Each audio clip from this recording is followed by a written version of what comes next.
ஒரு பக்கம் ஆடுங்க, ஒரு பக்கம் புலி. யார் ஜெயிக்க போறாங்கிறது தான் மெயின். நந்தினி, நீ இதுல ஆடா இருக்க போறியா இல்ல புலியா இருக்க போறியான்னு நீ தான் முடிவு பண்ணணும்.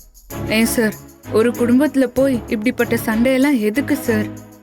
ஆடு புலின்னு ஏதோ பங்காளிங்க பகையாளிங்க மாதிரி சொல்றீங்க. இது அதை விட அதிகம் நந்தினி. இங்க நடக்கிற எல்லா விஷயத்தையும் நீ பாத்துக்கிட்டே தானே இருக்க.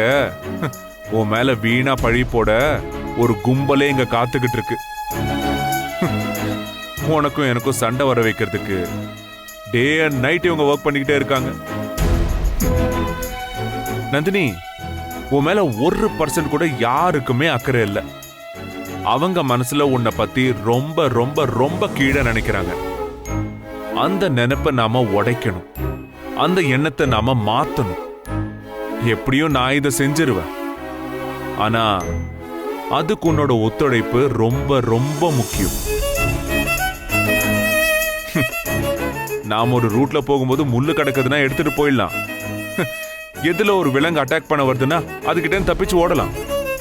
ஆனா ஒரு 3-4 ஓனாயி ஒன்னா சேர்ந்து பாஞ்சு பிடிக்க வந்துச்சுன்னா அப்ப ஓடுறதுல அர்த்தமே இல்லை. எதிர்த்து நின்னு நீயா நானான்னு பாத்துற வேண்டியதுதான். நந்தினி, உன்னை அந்த கோபுர உச்சியில கொண்டு போய் உட்கார வைக்கிற வரைக்கும் நான் ஓயவே மாட்டேன். ஆனா இத நீ நல்லா மனசுல வச்சுக்கோ. ஓகே, உன்னோட ஒத்துழைப்பு வேணும்னு சொன்ன, ஆனா உன்னோட சம்மதத்துல நான் கேட்கல.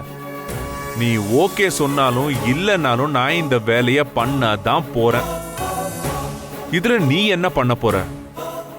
என் கூட பக்கபலமா நிக்க போறியா இல்ல ஒதுங்கி நின்னு வேலை பார்க்க போறியான்னு நீயே நல்லா முடிவு பண்ணிக்கோ.